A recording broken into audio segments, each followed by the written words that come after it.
Hello everyone, Joe Vitale, American Retirement Advisors with the Gradient Investments weekly talking points for the week ending November 25th, 2022. We hope you all had a great Thanksgiving with your family and enjoyed some good family time. So let's get into stocks.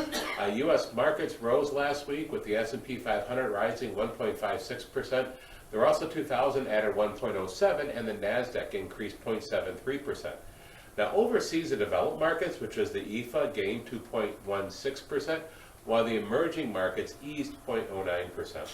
In the U.S., utilities and materials were the best performing sectors, while energy and technology were the laggards. Value again outperformed growth stocks, and mid-caps were the best performing by size.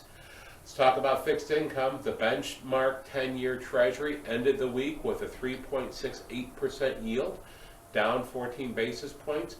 The rate remains below that of the 2-year maturity, with the spread widening to 74 basis points, about 0.75%. Commodities, oil prices continued to drop last week, with the price of West Texas crude falling 4.78% to $76.28 per barrel since its peak on March 8th. Now, oil has fallen 38.3% due to worries about global economic growth, mostly recent due to ongoing COVID lockdowns in China, which is crazy. They're locking down for everything, so they're thinking, oh, we need less oil now because they're not going to consume as much, so the price of oil comes down. That's how that works.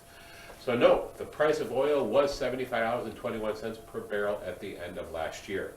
Economic data, initial jobless claims rose to 240,000 for the prior week, above the consensus expectations of 225,000, and the prior week's report of 222,000. Now, since nearly every job comes with an income, that gives a household spending power. The higher jobless claims is viewed as a building block for a lower inflation rate going forward.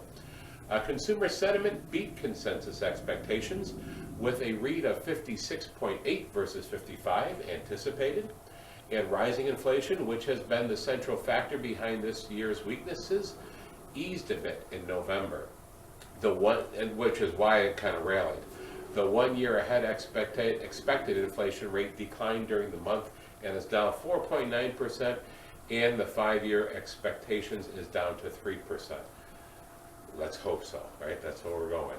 Let's get to company news. NVIDIA Corp, which is a Core Select and G33 holding, is one of this semiconductor manufacturers that stands to benefit from the European Union's agreement last week to a $46.6 billion package to fund chip production on the continent as it looks to reduce its need for foreign semiconductor manufacturing. And Europe currently accounts for 8% of global production, down from 24% in 2000. Now the stock closed up 5.59% for the week. That's it. Kind of a short one today. We want to thank you for being part of our ARA family. To get a hold of us, give us a call, 855-756-5700. Visit our website, aradvisorsinc.com. Don't forget to share. Visit our Facebook and YouTube. Anybody who's not getting our newsletter, definitely scan the QR code and share it with them. Let them know. And again, we really are thankful for all of you and for all the introductions you've given us, the referrals, for being part of our family. We really appreciate you and very thankful for you. We look forward to seeing you again next week. God bless you. We'll see you soon.